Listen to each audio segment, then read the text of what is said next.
My phone vibrated on my bedside table, waking me in the middle of the night. The screen lit up the dark room, and I saw my cousin's name. The message was faded, but the preview showed, "Today was amazing, ." I felt my body instantly freeze, as if I'd been shocked. This couldn't be just a coincidence. I stood paralyzed for a few seconds, holding the phone with trembling hands. He was fast asleep beside me, breathing heavily, as if nothing could disturb his slumber. My heart was beating too fast, and my mind raced for explanations. Why a message at that hour? Why faded? The silence of the early morning seemed to scream. I looked at him and remembered all the times he'd sworn she was just a friend, like a sister. The scene from the family dinner came back to me. The two of them laughing together, too close to each other. I took a deep breath, trying to convince myself I was imagining it. But deep down I already knew. That message was just the beginning of something much bigger. Over the next few days I tried to pretend everything was normal. I made coffee as usual, set the table, and set out 2 cups.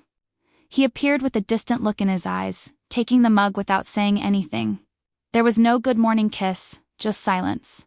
The weight of that emptiness filled the kitchen. He used to call me my life partner. Those words echoed in my mind as I washed the dishes.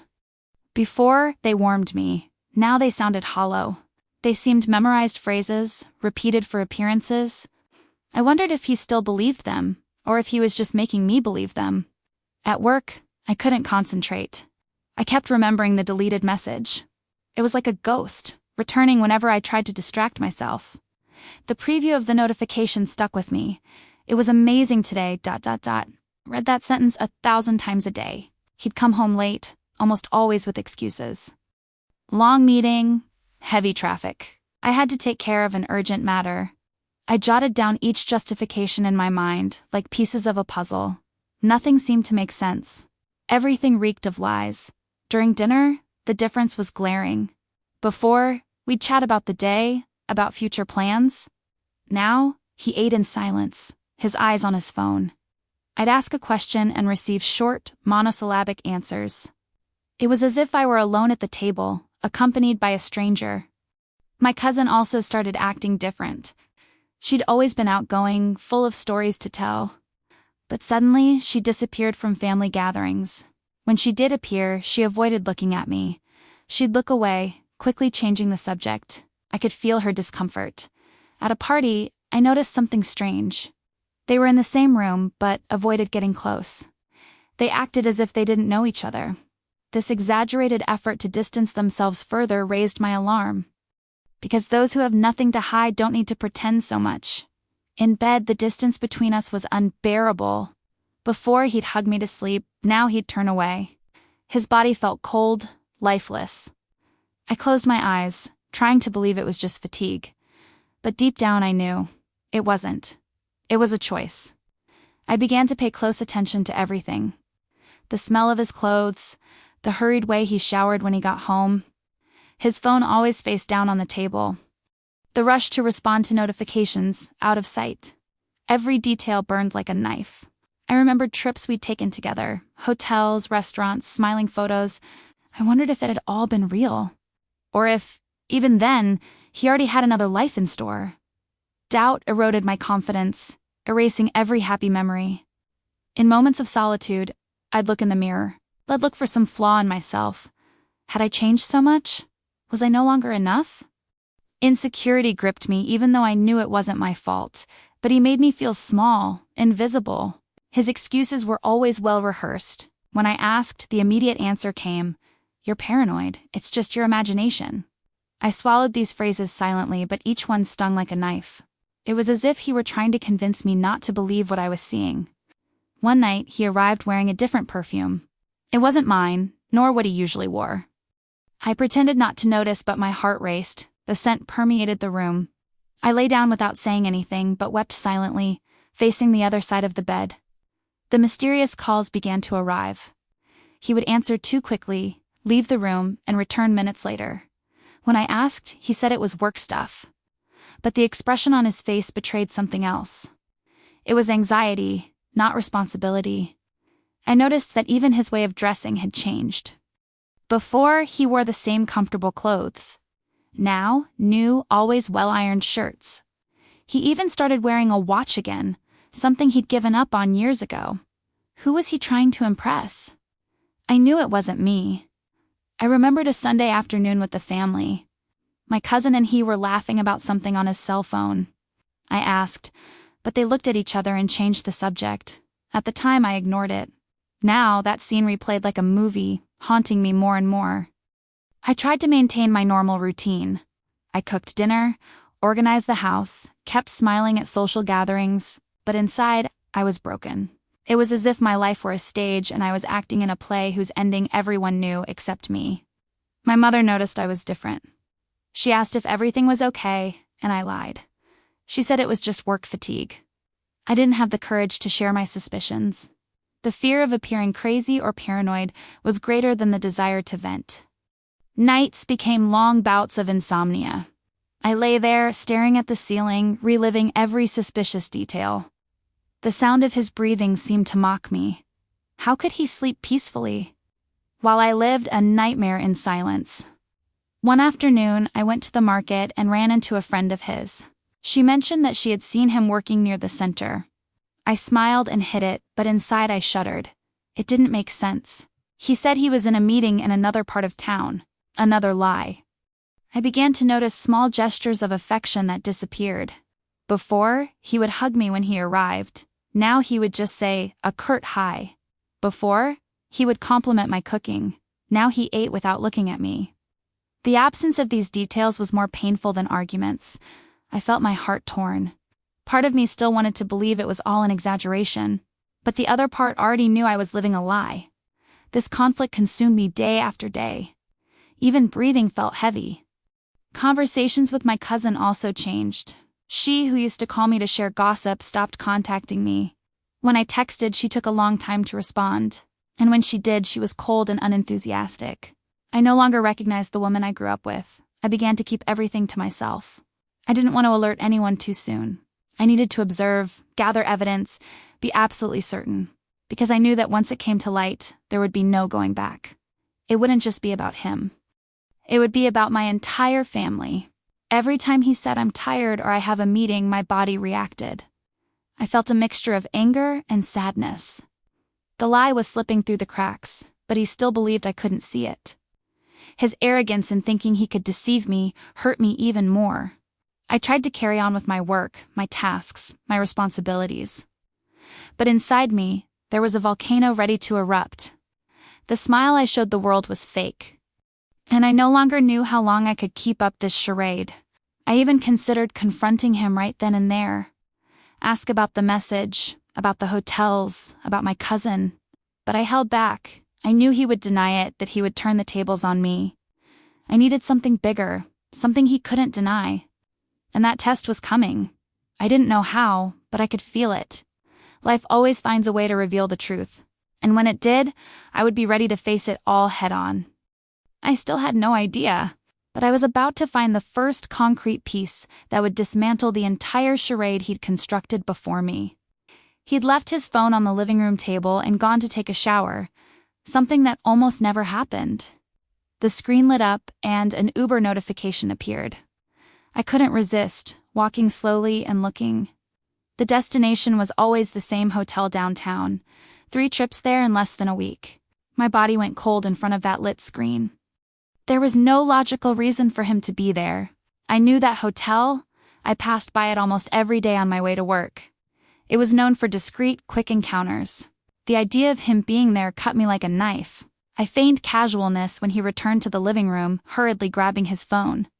He threw himself on the couch, turned on the TV, and remained silent. His eyes were different, anxious, trying to appear normal. He was fiddling with his phone non-stop, but now hiding the screen from me. That gesture, once innocent, now screamed betrayal. That night he arrived even later than usual. He claimed he was in a long meeting, exhausted, and couldn't speak much. But I noticed a red mark on his neck. It wasn't a shirt mark. It was all too obvious. I swallowed hard, remained silent, and slept with my back to him. After that day, every detail took on a new meaning. The smell on his clothes wasn't the same. It carried strange perfumes that didn't belong to me. He washed some shirts outside of his routine, at random times. Even the bathroom towel carried unfamiliar fragrances. It was as if someone else had invaded my home. His cell phone password was suddenly changed, without a convincing explanation. I asked casually, and he said it was for work reasons. He spoke firmly, as if he'd rehearsed his justification. But I knew that tone. It was defensive, unnatural. That confirmed to me that something was hidden. Business trips began to crop up more and more. Before they were rare, now they happened weekly. Always at odd times, last minute, without warning. He'd leave with small bags and return tired, evasive. I don't want to talk about it. It was a drag he'd repeat like a broken record. The gym became another point of estrangement. He changed schedules, started training in different shifts. He stayed longer than usual, as if he had a reason beyond exercise. He bought new gym clothes, invested in expensive sneakers. His body became a priority, but it wasn't for me. My cousin, on the other hand, seemed to avoid my gaze. At family gatherings, she was always restless. She'd fiddle with her phone, look away, avoid direct conversation. Her spontaneous light laughter had vanished. Now she smiled nervously, almost uncomfortably. I remembered a scene that had previously seemed silly. The two of them laughing together, looking at their phones, months ago at a party. I asked what it was, but they exchanged quick glances and changed the subject. At the time, I ignored it. Now that memory burned in me like a forgotten clue. I began to mentally jot down every suspicious detail. The excuses at work, the smells, the clothes, the distant cousin. Everything formed a pattern I could no longer deny. It was as if I were undergoing a silent investigation. I said nothing, but my body already knew. His phrases sounded repetitive and empty. "You're the only woman in my life," he said confidently. But to me, it sounded rehearsed, like a lie told so many times it became second nature. I no longer believed any of those words. They sounded like insults disguised as affection. One night he overdressed for a regular dinner. He wore a new shirt, sprayed on strong perfume, and groomed his hair like he hadn't in months. He said he was meeting coworkers at a restaurant, but he didn't bring any documents. He didn't seem in a rush for a meeting. He was getting ready for someone. I waited in bed until late, and he didn't return when I expected. The night wore on, and my heart raced. When he finally came in, he had a smile on his face. A different smile, light, like someone who had had a good night. That smile wasn't for me. It was for someone else. From then on, I began to doubt even my own memory. I wondered if, over the years, I'd noticed signs I'd ignored. Had I always been deceived? Had everyone around me noticed and I was the last to see it? Shame and anger consumed me. I even mentally reviewed my credit card expenses. One statement showed dinners at expensive restaurants, places I'd never been with him, dates that coincided with his supposed meetings. Expensive wines, double courses. These weren't business meals, they were dates, and every line on the statement suffocated me. Even his driving style had changed. He took longer routes, along unusual streets. He took longer than usual to get home. When I questioned him, he'd blame traffic. But I knew the area well, and I knew it was pointless. It was a clumsy attempt to mislead. My patience grew thinner every day. I felt like I was living next to a stranger. The man I knew was disappearing before my eyes. Now all that remained was a present body, but without a soul, without affection. And I wondered how long I could bear this. I began to keep everything to myself. I didn't have the courage to tell anyone, not even my mother.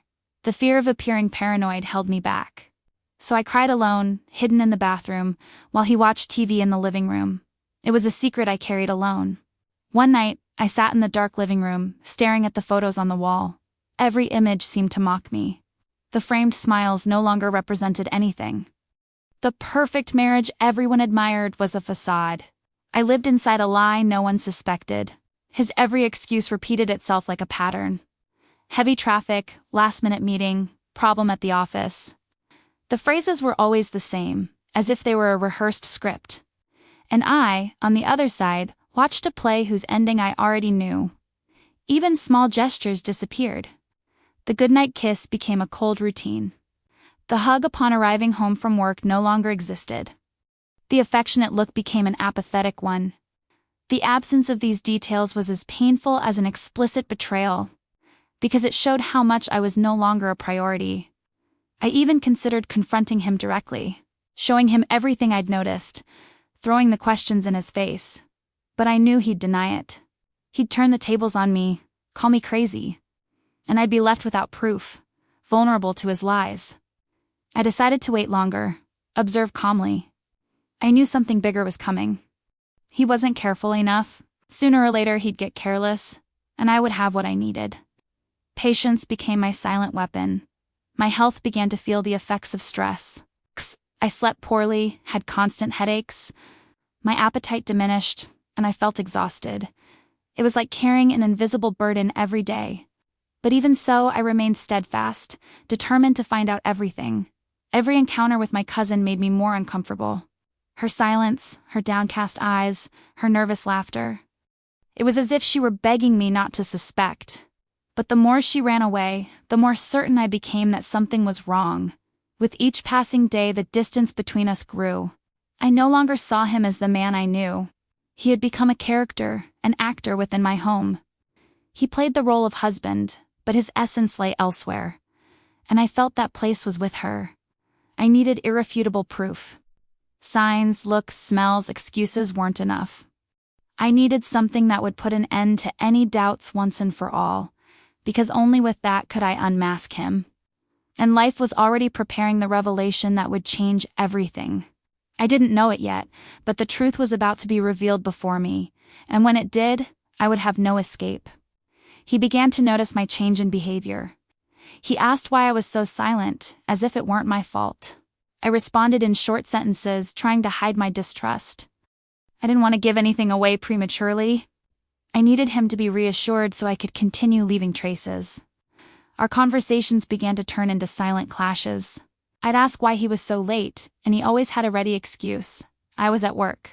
I had to take care of something urgent. You're getting paranoid. These phrases became routine, always accompanied by a cold stare. It was a psychological game. He used this strategy a lot, turning the tables. When I raised a doubt, he'd accuse me of exaggeration. He'd say I was creating problems where none existed.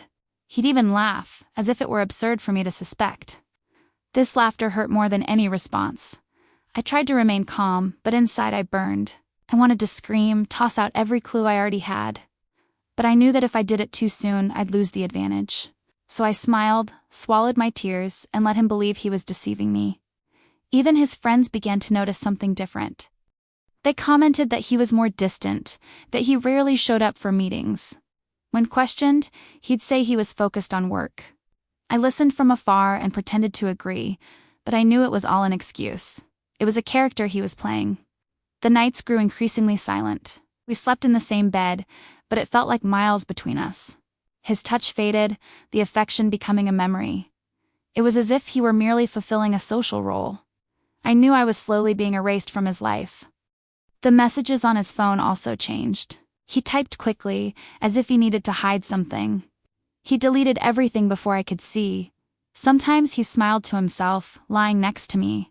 When he noticed my gaze, he closed the phone immediately. I was clearer than any confession. At dinner, I decided to test his reaction. I casually asked about my cousin, remembering an old comment. He froze for a second, but then laughed. He said, "You're going crazy, it's just friendship." The firmness with which he said it almost convinced me, but his look betrayed it. He began to use the term paranoia frequently. Every time I showed any sign of doubt, he lashed out. He told me I needed therapy, that I was too insecure. The cruelty was in his tone. It was as if he were manipulating me into doubting myself. I even believed I might be overreacting. Some nights, I blamed myself for being so suspicious. I thought, what if it really is all in my head? But deep down, my body reacted differently.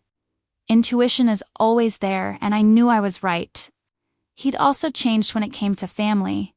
Before, he was involved. Now, he avoided meetings.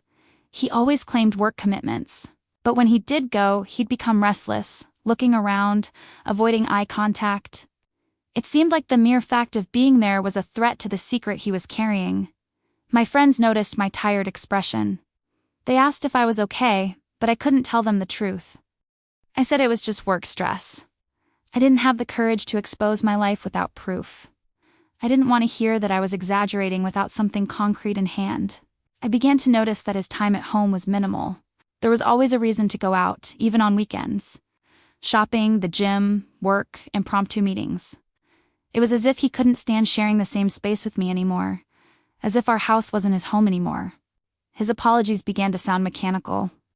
Words thrown out emotionlessly, without connection. He spoke, but I no longer listened. I just watched, recording every detail, every gesture. I was becoming a spectator in a poorly rehearsed theater, a spectacle of daily lies. In an attempt to make me believe, he began to exaggerate. He sent affectionate messages throughout the day, as if to mask his distance. But they were cold, soulless words. I read them and felt nothing. It was yet another strategy to keep me distracted. His tone in arguments also changed. Before, he'd ask for calm, now he'd attack. He'd say I was destroying the relationship with my distrust. He'd accuse me of suffocating, of not trusting. He'd cruelly turn the situation around, making it seem like the problem was mine. It was clear manipulation. Sleepless nights became routine. I'd lie in bed, pretending to sleep, while he scrolled through his phone. He typed, smiled, and sometimes left the room in silence. I heard the sound of the living room door closing. He returned minutes later, as if nothing had happened. I even considered following him once. I planned to get in the car and go after him, but I hesitated. The fear of confirming the truth paralyzed me. I wasn't sure I was ready to see it with my own eyes. And this doubt tortured me more than anything. He became more critical of my actions. Small mistakes became a reason for arguments. Any comment was used against me. He said I wasn't taking care of the house like I used to, that I wasn't fun anymore. The criticism came in drops, but it was poison. I saw the strategy, to make me believe I was inadequate. My days began to revolve around suspicion. I worked, but my mind was always at home. Every message on his phone was a knife in my chest. I was constantly on high alert, as if I were about to explode at any moment. It was exhausting, but I couldn't stop. Even family dinners became awkward. He avoided being near me in public. He'd sit in a corner, saying he needed to talk to someone. I feigned normalcy, but I felt the stares all around. It was impossible not to notice something was wrong. I began to notice he no longer talked about the future. Before we'd made plans, now there was nothing. No trips, no ideas, no shared dreams. Silence was the answer. He was already building another future, just without me. He still used pretty words from time to time.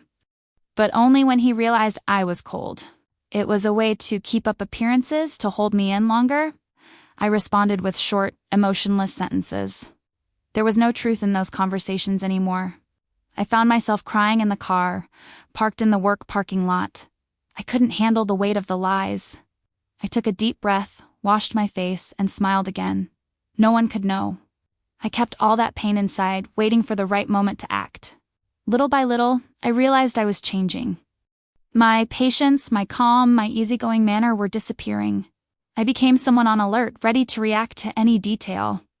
He thought he was controlling me, but in reality, he was strengthening me. I wasn't the same anymore. My cousin continued to avoid contact. When we saw each other, the awkwardness was unbearable. I watched every gesture, every sentence. I felt we were trapped in a secret I still didn't have the courage to verbalize. Her silence was a silent confession. Everything in my house seemed to scream the truth. The smell of the clothes, the averted glances, the repeated apologies.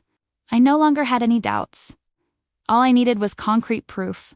Something I could show, something impossible to deny. I was ready to endure whatever pain came. Prepared to face the truth without masks, because I knew the time was coming. And when it did, there would be no turning back. The moment when all the lies would be destroyed was getting closer and closer. After so many denials and manipulative games, I decided I could no longer rely solely on intuition. I needed to observe, silently, gather details, be patient. My heart demanded immediate confrontation, but reason told me to wait. I needed something impossible to deny. This would be my protection. I began to notice the different scents he brought home. It wasn't ordinary cologne. It always had a blend of feminine fragrances. One shirt in particular had a sweet scent that wouldn't go away even after washing. I stored these memories as mental proof. Nothing went unnoticed anymore. his clothes began to show strange signs. A broken button on a new shirt, a barely noticeable lipstick stain on the collar. When I questioned him, he laughed and said it was carelessness. But my mind no longer accepted these explanations. I recorded every detail, silently. My phone became my main focus. Always face down, charged in the bathroom, locked even to wake me up. One day while he was showering, I noticed he'd created a hidden app folder. I didn't know the password, but the mere fact of hiding it was enough to eat away at me. One morning he left in a hurry and left his smartwatch in the kitchen. I picked up the device and started looking. I saw records of accelerated heartbeats at odd times, like 2 p.m. in the middle of the work week. I saw deleted message notifications. This confirmed he was living a different routine. One detail struck me deeply. The watch's history included records of nighttime walks near a street far from home. He never told me he was passing by there. It was an area known for discreet bars. There was no professional reason for him to be there. The proof was right there in front of me. I began noticing mysterious deliveries arriving at the front desk. Small packages in his name, which he never opened in front of me. One day, out of curiosity, I saw a box thrown into the car. Inside was women's lingerie. It wasn't my size, not my style. It was like being punched. I didn't say anything. I put everything back, closed the box, and pretended not to see. My silence was strategic. If he knew I was watching, he would become more cautious. I needed him to keep making mistakes. I needed him to leave even more obvious traces. Uber also became my invisible ally. On my credit card statements, I noticed trips to the same addresses over and over. The downtown hotel kept popping up. There was also a specific restaurant with an intimate atmosphere. He never took me there, but he spent enough money for 2 people. I began mentally recording each piece of evidence. The strange perfume, the branded outfit, the smartwatch, the Uber. It was like putting together an invisible puzzle. He had no idea I already had almost all the pieces. But I knew the final piece was still missing, the ultimate shock. Even with so many clues, my mind wavered. Part of me wanted to believe I was wrong, that it was all a coincidence, a product of my insecurity, but my body reacted differently. Every detail confirmed to me that there was no going back. What I feared was happening. I looked at him sleeping and felt angry. Angry that he was resting in peace while I was up all night. Angry that he still smiled at me as if nothing were wrong. But I maintained my role. I feigned normalcy, served dinner, kept up appearances. I noticed that even the way he spoke to me had changed. He used a colder tone, his responses curt, as if I were a burden. When he tried to sound affectionate, it sounded fake. I knew the voice of a liar. And I lived with that voice every day. At work, my productivity plummeted. My mind could only think about the clues I gathered. Conversations with colleagues seemed automatic. I responded without paying attention. It was as if my life had become this silent investigation. Nothing else mattered. One night, I found a receipt in his pants pocket.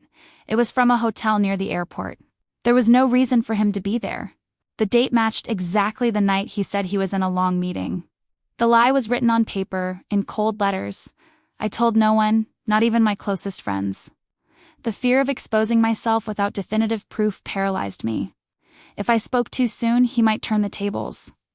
They might call me crazy, as he already did. So I swallowed it all in silence. I needed to be strategic. He started leaving more often without explanation. I'm going for a walk. I need to resolve something. These phrases became common. Sometimes I'd disappear for 2 or 3 hours. When I returned, I smelled different. My face light. It was the lightness of someone living a double life. My cousin also became a ghost in the family circle. She no longer called me, didn't show up often. When she was present, she seemed uncomfortable all the time. It was a heavy silence, as if the mere fact of looking at me was an accusation. She carried the same secret. I'd look in the mirror and no longer recognize myself. The confident woman I once was seemed distant. In her place was someone broken, yet stronger. I knew that pain was shaping me. I was preparing myself for something bigger. My routine was to observe. His every move, every detail out of place. There was no longer room for naivety. I was patient, but determined. I knew that sooner or later he would make a bigger mistake, and I would be ready to catch that mistake. His lie was so well constructed that it seemed unbreakable. But I knew no one can sustain a charade forever. Small oversights were already happening. Each trail was a thread I pulled, and the more I pulled, the closer I got to the truth. The atmosphere inside the house became unbearable. We talked minimally, just enough. The silence weighed like lead. Sometimes I wanted to scream, throw everything on the table. But I knew the right time hadn't come yet. I had to wait a little longer. Even the neighbors began to notice something. A neighbor commented that she often saw me alone. She said my husband always seemed busy. I smiled and changed the subject, but inside it hurt, because even outsiders could already see what he pretended to hide. I felt like I was in an invisible prison. I was trapped in a routine of observation, waiting, and silence. It wasn't life anymore, it was survival. But within this chaos, I strengthened my resolve. I wouldn't give up until I saw the truth with my own eyes. With each passing day, my anxiety grew. My body reacted with rapid heartbeat, insomnia, and headaches. But there was also a strange sense of clarity. I knew exactly what I was doing. I was paving my way to the final revelation. A part of me still wanted to believe he loved me, that everything could be resolved with a sincere conversation. But that part of me diminished with each piece of evidence I found. Love was being replaced by the certainty of betrayal, and there was no going back. At that moment, I no longer just sought answers. I sought proof. Proof that would dismantle the entire charade before him. And deep down, I knew this confirmation was closer than I imagined. I didn't yet know how, but life was pushing me toward the decisive moment. And when it arrived, nothing would be able to hide the truth. It was an ordinary night, the kind where I no longer expected anything different. He left, saying he had a long meeting and would be back late, as had happened before. I grabbed my laptop to organize some documents, but accidentally ended up accessing a backup folder. Among the old files were audio recordings automatically recorded from his cell phone. My heart raced just seeing those file names. With a trembling hand, I clicked on one of them, and the silence in the room was broken by familiar voices. First, I heard his unmistakable, laughing freely, carefree. Soon after, my cousin's voice emerged, clear, close, complicit. It was as if the two voices had penetrated the wall of the house and invaded my ear. There was no denying it. They were together. The laughter continued, followed by intimate conversations. They weren't family chatter, they weren't innocent jokes. They were confessions, stray phrases that made clear the kind of encounter they'd had. Pausing the audio mid-play, I brought my hands to my face, trying to control my breathing. But tears escaped without me being able to stop them. I closed the laptop for a few seconds, but curiosity got the better of me. I played the same file again, as if torturing myself to be sure. They were talking about a recent dinner, about how they'd enjoyed the private room. With each word, my stomach churned and my palms sweated. It was betrayal materialized. My first reaction was to turn everything off, pretend I'd never heard it. But I knew there was no way to erase it from my memory. It was the proof I so desperately needed, the confirmation that ended any excuse. The silence in the house seemed to mock me, and I realized that from then on, there was no going back. I got up from my chair and began pacing the living room, trying to figure out how to maintain control. My body trembled, but my mind felt strangely cool. I knew I needed to think before acting. I couldn't confront him without a strategy. If I threw everything on the table now, I risked being manipulated once again. I needed to remain calm. I decided to save the audio files in a hidden folder and copied them to a flash drive. It was the first solid proof, something he couldn't erase or deny. They were no longer just signs of distrust. They were voices, dialogue, explicit intimacy. It gave me a strange feeling of power. I was no longer alone in my intuition. The next day, he behaved as if nothing had happened. He sat at the table, drank coffee, fiddled with his phone, and made some random joke. I watched him silently, remembering the audio from the night before. Every smile of his felt like an affront. But I didn't let a single hint of knowledge slip. This secret began to change the way I acted. I began to notice every detail of him with new eyes. When he got up from the table in a hurry, when he disguised a message, when he avoided my gaze, everything took on new meaning because now I was certain. It was like watching a play and knowing the script by heart. A week later, more proof emerged without me having to look too hard. A credit card statement revealed a hotel reservation, the very same one I'd seen before in Uber rides. The date coincided with the night he said he'd been in a meeting until late. My body froze, but my mind only confirmed it. It was all connected. Guarded that note like one guards a weapon. It wasn't just a piece of paper. It was an officially printed lie. I put it in the back of the drawer, along with my pain, but also along with my courage. Now I had more than one piece of the puzzle. He would never suspect I was already gathering evidence. I began to look at the mirror differently. I was tired, marked by sleepless nights, but there was something different in my gaze. I no longer looked like the woman who believed any excuse. My eyes held a firmness, as if she knew more than she let on. It was the strength born within pain. The nights beside him became unbearable. I pretended to sleep while he scrolled through his phone. I watched the reflection of the screen light up the room, saw his smile slip away when a message arrived. He would get up silently, go to the living room, and return minutes later. I closed my eyes, but each step echoed like a scream inside me. Even so, I continued my routine. I served dinner, tidied the house, smiled in front of guests. Inside, what I wanted was to question, accuse, confront. But I resisted, because I understood that each day of silence brought me closer to victory. I needed him to continue believing he was deceiving me. The clues were everywhere. A shirt forgotten in the car, smelling sweetly. A message received that left a preview visible before being deleted. The card statement with expenses that didn't match his stories. All of this now fueled my patience. I knew the time would come. He was becoming increasingly cold with me, almost impatient. He complained about small things, criticizing details as if he wanted to shift the blame onto me. But I no longer absorbed it in the same way. Each attack from him only reinforced that he was trying to weaken me, and I responded with calculated silence. My cousin, for her part, almost disappeared from my routine. Family gatherings, she was always in the corner, fiddling with her phone. She no longer looked at me directly, as if I could read her soul with a simple glance.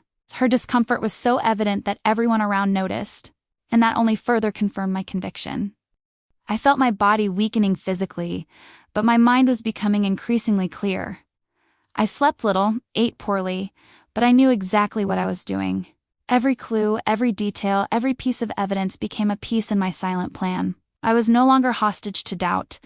Now it was just a matter of time. As the days passed, I realized there was no longer room for love. Happy memories became distant, almost unreal images. What existed now was coldness, lies, and betrayal. I no longer sought salvation for the relationship. I was simply searching for the right moment to tear off his mask. I no longer needed to convince myself of anything. I had proof in hand, the certainty I lacked. Now it was a matter of choice. When and how to use it. I knew I had to wait for the final oversight, the one that would dismantle everything once and for all. And he, with his arrogance, would give me that gift. At that point, the question was no longer whether he was cheating on me. It was simply when I would have the courage to throw the truth in his face. I lived each day waiting for that moment, and I knew that when it arrived, it would change my life forever. And I could feel it. That moment was getting closer and closer, about to explode before my eyes. That week, I couldn't concentrate on anything but what I'd heard. The sound of his laughter mixed with my cousin's repeated in my head like a broken record. I tried to work, cook, maintain my routine, but my mind kept returning to that moment. The certainty no longer brought me relief. It made me angry, and this anger grew silently within me. I began to observe how he acted when he was home. I noticed that whenever he received a notification, his body tensed. Even sitting next to me, he tilted his phone so I couldn't see the screen. Sometimes he'd get up quickly and go to the balcony to answer. It was a caution that hadn't existed before. It was fear of being discovered. My body reacted strangely in those moments. My hands sweated, my heart raced, but my face remained neutral.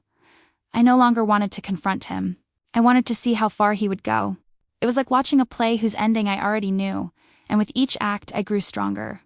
One Friday night, he said he was going out for a quick happy hour. He got in the car, sprayed on perfume, and left excitedly. I stood in the living room, motionless, staring at the door that had closed. Minutes later, I opened the Uber app on my phone and checked the shared history.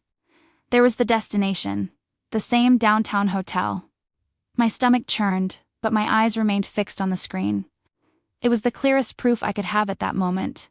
He was indeed living a parallel life. I closed the app and put my phone away. I didn't cry, I didn't scream. I just took a deep breath and decided to wait for him to return. When he arrived in the early hours of the morning, I noticed the scent of alcohol and perfume mingling with his. He walked to the bathroom without looking at me and took a long shower. He returned to the bedroom as if nothing had happened. He lay down, turned on his side, and was asleep within seconds. I, on the other side, stared at the ceiling until dawn. At breakfast, I acted normally. I set the table, poured coffee, and started conversation as if it were any other day. He responded in short sentences without looking up from his phone. That made me certain I was invisible. I was no longer his wife, just part of the scenery. I began to notice how he tried to compensate for his guilt. Suddenly, he'd appear with small gifts, a box of chocolates, a bouquet of flowers, forced compliments. But everything sounded fake, soulless. It was as if he were trying to keep me distracted, as if a cheap gesture could erase the dirt he was hiding. My cousin, on the other hand, became increasingly absent. At family gatherings, she seemed to avoid my gaze. She'd stay on her phone or in the corner of the room, always avoiding conversation with me. Every time she tried to say something, her voice would tremble. It was her body giving away what her mouth wouldn't say. At one of these gatherings, I noticed a striking detail. When my husband approached her to get a drink, they both avoided even touching hands. It was an exaggerated artificial precaution. People with nothing to hide don't act like that. That act made me absolutely certain. I began to feel like two different people. The one who lived in public, smiling, fulfilling social roles. And the one who, at home, lived silently, observing, mentally noting every piece of evidence. These two versions of me alternated constantly. And each day the second grew stronger. At night, lying beside him, I mentally planned how I would react when the truth came out. I imagined the words, the expressions, the way I would expose myself. I didn't just want to catch him red-handed, I wanted to dismantle the entire mask. And for that, I needed the right moment. I found myself looking at his hands, thinking how they were the same ones that held mine in ancient promises. Now, they were the hands holding someone else. That memory pierced me like a knife. The love I felt was turning to hate, and the hate was turning to coldness. I no longer cried as much as before. The pain was turning into resistance. The crying gave way to a firm gaze, a different posture. I no longer wanted to be the deceived woman. I wanted to be the woman who would turn the situation around, and that kept me going. One morning, I found another piece of the puzzle. A parking receipt in his wallet. The address was near the same hotel. The date, identical to the day he said he'd stayed late at the office. The world seemed to throw evidence in my lap one after the other. I kept the receipt along with the other signs. The invisible dossier grew with each day. It wasn't just for me. It was to show that I wasn't crazy. I wanted to have the right weapon at the right time. There would be no room for excuses, for cheap justifications. I would be able to dismantle everything. He, however, continued to believe in his own theater. He would come home and treat me as if nothing had changed. I thought my silence was ignorance. Little did I know that my silence was the strategy that would sink him. With each word he spoke, my patience grew stronger. My health continued to suffer. I slept poorly, felt aches, and was constantly tired. But at the same time, my mind had never been so alert. I noticed every detail, every gesture, every oversight. It was as if I had developed a sixth sense. Nothing went unnoticed. One day I sat on the couch and simply observed.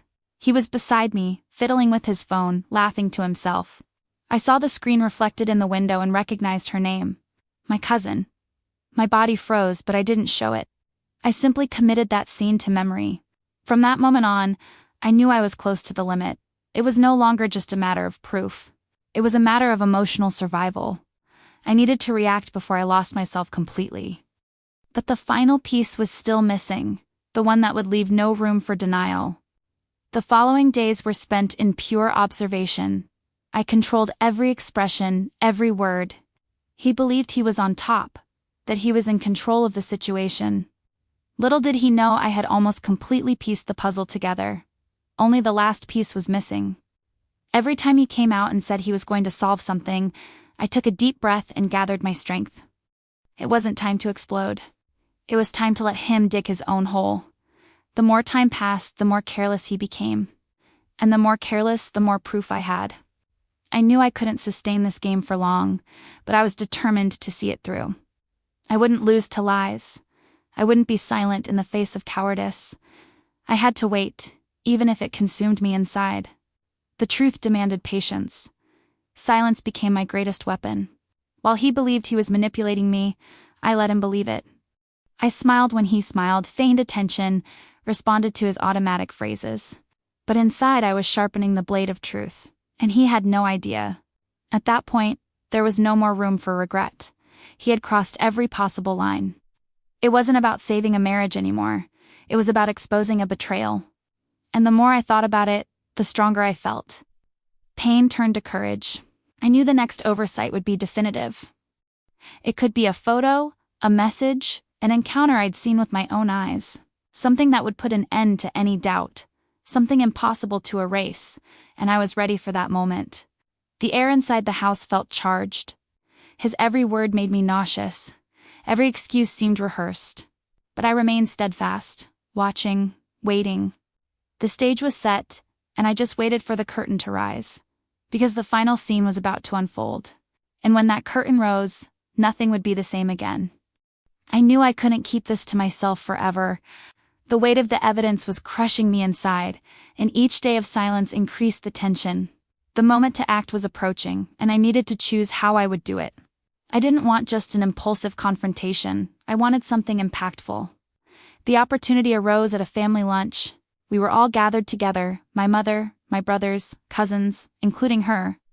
The atmosphere was light, filled with side conversations and laughter.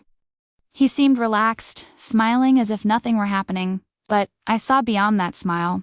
My heart was pounding, but I remained calm. I decided that this would be the day. I wouldn't carry that secret alone anymore. I discreetly grabbed my phone and connected it to the living room TV. No one understood right away until the audio started playing. Silence was instantaneous. His voice echoed in the room, laughing. Soon after, hers emerged, complicit, intimate. The sentences left no room for doubt. Everyone stopped talking, staring at the screen. The joyful atmosphere disappeared in seconds. He froze in his chair. He tried to hide it with a nervous laugh, but his expression betrayed it. My cousin lowered her head, blushing, not daring to look at me. My mother put her hand to her mouth, shocked.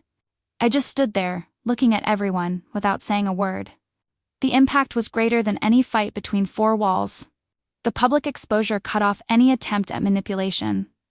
There was no excuse, no room for denial. The voices were there, clear, without any interpretation. The truth was out in the open. He tried to react, standing up and saying it wasn't what it seemed, but his own voice belied every word he said. The gazes around him were heavy, and no one believed his words. My cousin remained motionless, almost curled up, as if she wanted to disappear. My body trembled inside, but my posture was firm. I didn't cry, I didn't scream, I just stared at him. The coldness in my gaze was enough to dismantle any attempt at defense. I knew this was my silent victory. The game of manipulation was over. People began to murmur, to talk among themselves. Some stood, others looked at me with pity. I didn't want pity. I wanted justice. And in that moment, I felt I was getting it. He had no way out. He was exposed for all to see. He approached me, trying to touch my arm, but I pulled away. He spoke a few disjointed sentences, as if trying to turn the situation around. But his voice trembled, and the words sounded hollow. He was a man defeated by his own lie. My cousin hurried out of the room, saying she needed air. No one tried to follow her, everyone knew there was no more explanation. Her silence was already a confession. Shame spread through the room like smoke. There was no turning back. I took a deep breath and looked at everyone. I simply said, "Now you understand why I was different." I didn't need to add anything. The evidence spoke for me. My silence throughout that time now made sense to everyone there. He stood there, unsure of what to do. The man who always had ready answers now couldn't string together a coherent sentence. His hands trembled, sweat dripped down his forehead. It was as if he were naked before everyone, without a mask, without a shield. I stood and walked to the door. I needed to get out of that suffocating environment. Before crossing the threshold, I turned and faced everyone. He said calmly, "Lies have short legs, and the truth always comes out." And he left without looking back. In the car, my hands trembled on the steering wheel. Adrenaline coursed through me like never before. I had done what needed to be done, but I knew it wasn't the end yet. This was just the beginning of a much greater fall. In the following days, rumors spread. The whole family knew, friends began to find out. The social circle he so cherished was now a burden. People avoided looking at him in the same way. His reputation was in ruins. At work, the situation began to weigh on him as well. A colleague of his, who was present at the lunch, told others. Gossip spread quickly. From a respected man, he was now seen as a traitor. The once comfortable environment was now hostile. I watched everything from afar, silently. I didn't need to raise my voice, I didn't need any more confrontations. The evidence itself, now public, worked for me. He was reaping what he had sown, and I just watched the downfall. Even in the face of everything, he still tried to get closer. He sent messages saying he wanted to talk, that he'd exaggerated. I read them and deleted them without responding. There was no more room for words. Everything he had to say had already been buried by what I'd discovered. My cousin, on the other hand, disappeared completely. She no longer answered calls, no longer responded to messages. She distanced herself from everyone, as if the shame were too much to bear. I felt no pity. Those who choose to cheat, choose to face the consequences. I began to feel lighter, even while carrying the pain. The silence that had once been suffocating now freed me. I had taken control of the situation, turned the narrative to my advantage. I was no longer the deceived woman, I was the woman who exposed the lie. But inside me there was still something unfinished. I knew he hadn't yet felt the full weight of it all. The exposure was powerful, but not definitive.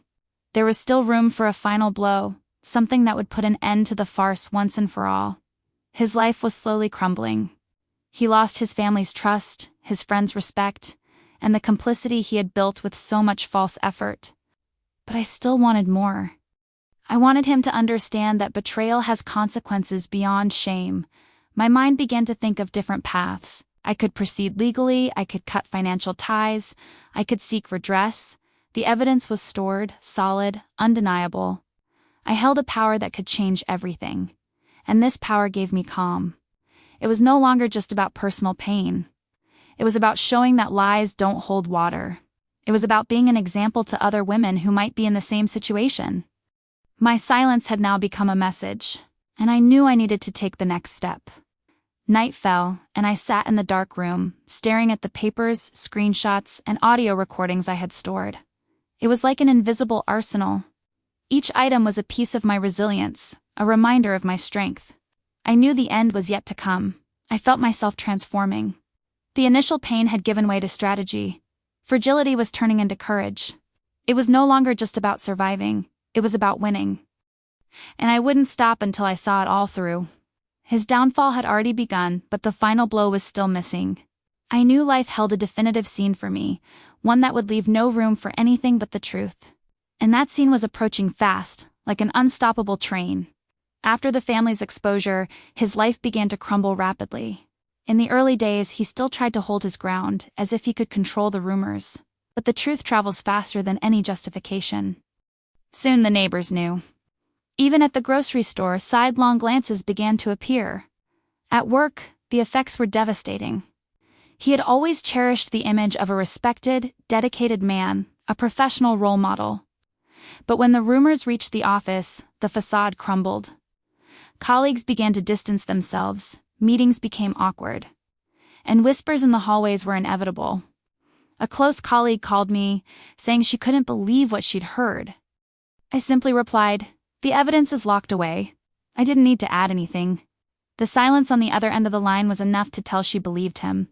Another layer of his mask had slipped. His friends, who were once a constant presence, disappeared. Those who used to frequent our house no longer answered his calls. Some, discreetly, still reached out to me to offer support. Others chose to distance themselves, as if the betrayal were a contagious stain. He was alone. My mother, ever patient, looked at me with firm eyes. "You don't have to put up with any of this," she said one night. I knew she was right, but it wasn't just about enduring. It was about showing him that every lie has a price. And the price was only just beginning to be paid. Financially, the signs began to show too. Expense notes began to pile up. I saw duplicate expenses, reserves that couldn't be justified. He tried to hide them, but I was already following every detail. It was like watching a castle crumble brick by brick. Conversations inside the house turned into monologues. He tried to justify small things to me, but I just listened silently. There was no more discussion, no more room for answers. His every sentence was a desperate attempt to salvage what no longer existed, and my cold gaze disarmed him. His family began to feel the effects too. His mother called me in tears, apologizing for her son's behavior. I listened respectfully, but couldn't say much in response. The betrayal wasn't just against me, it was against everyone who believed in him, and now everyone was paying the price. My cousin disappeared from my routine completely. She avoided meetings, didn't answer calls, and withdrew completely. The disapproving looks within the family were relentless. No one wanted to get close to her anymore. The complicity they shared turned into social isolation. Meanwhile, I began to regain my strength. The silence that had once been heavy now gave me control. I didn't need to justify myself. I didn't need to defend myself. He had done this alone, with his own choices. I simply watched the results of the seeds he'd planted. He even asked me for a serious talk, trying to compose himself. He said that everything could be resolved, that I was still the love of his life. The words, which would have once moved me, now sounded ridiculous. I simply remained silent, staring into his eyes until he gave up. With each passing day, the impact grew. He no longer had trust within his family, no longer had respect at work, and was beginning to lose financially. The double life he'd built was crumbling before his eyes, and I didn't have to lift a finger. His colleagues began seeking me out to share details. They said they'd suspected something, that they'd seen strange behavior. Some commented that he was closer to his cousin than he should have been. These external confirmations were proof that I'd never been crazy. The truth was everywhere. The days at home became a burden for him. The silence was unbearable. I tried to make conversation, but my answers were short and curt. He couldn't stand the lack of attention anymore, but he also couldn't recover what he'd destroyed. It was a silent but powerful punishment. The messages on his cell phone became more frequent. I saw him trying to reconnect with friends, trying to explain, but no one believed him. His history of lies was so extensive that words lost their value. Credibility, once broken, doesn't come back. He was experiencing this firsthand. Some of his relatives began to distance themselves from me too, ashamed of the situation. But I didn't mind. I knew it wasn't about me. It was about the discomfort the truth created. Betrayal exposes not only the perpetrator but also those around him. Everyone is marked. At the company, his superiors called him in for a talk. I learned from third parties that they questioned his conduct and ethics. It wasn't just about productivity, but about trust. And trust is a pillar that, when broken, takes its reputation with it. He now carried this weight. The days grew colder. He no longer had energy, walking around the house like a ghost. The confident, and articulate man had disappeared. Only a shadow remained, someone aimless. And this vision, however painful, was also liberating for me. As he sank, I began to rebuild myself. I went back to taking care of myself, going out with friends, getting my life back on track. Every step outside the house was a reminder that I didn't depend on him to be who I was. My strength was returning, and I didn't intend to lose that anymore. He, on the other hand, insisted on asking me for forgiveness, but they were empty words with no real change. His regret was not sincere, it was fear of losing everything, I knew that. He recognized the tone of someone just trying to save their own skin, and that only drove me further away. With each social encounter, the weight increased. He was no longer invited to certain events. Mutual friends started inviting me alone, leaving him out. It was exclusion happening naturally. He felt it, and it destroyed him inside. The financial impact was also greater. I discovered that he had taken on small debts to support his parallel life, spending on dinners, gifts, hotels. All hidden, but now visible. The hole was beginning to appear, and he could no longer hide it. I just watched. Shame became his companion. He walked with his head down, avoided looks, avoided encounters. Even the building's employees commented quietly when he passed by. It was life showing that nothing stays hidden forever. And he experienced this day after day. My cousin, in the meantime, was completely isolated. I discovered that some of her friends also moved away. Betrayal stains, and the stains spreads quickly. She not only lost her family's trust, but also her own social image. It was the price of the choice he made. I didn't need to lift an extra finger. The evidence I exposed was enough to trigger the entire fall. Now, it was just a matter of watching the result. He tried to hold on, but the more he tried, the deeper he sank. The truth followed him everywhere. I started to reflect on everything. The pain was still there, but with it came a certain sense of justice. Not because I wanted revenge, but because I knew he needed to feel the weight of what he did. And every consequence he faced was part of that lesson. Despite everything, I didn't feel completely satisfied. His fall was clear, but I knew there was still room for something bigger. Something that would end that whole story once and for all. Life still had one last card to reveal, and that last letter was about to turn, ready to change the course of my life once and for all. I learned that betrayal doesn't just destroy a relationship, it shakes trust in everything around it. Pain transformed me, and in the place of naivety, a strength was born that I didn't know I had. And looking back, I can only ask, what if it were you in my place? What would you do in the face of so many ignored signs? How many women will still close their eyes before seeing the truth?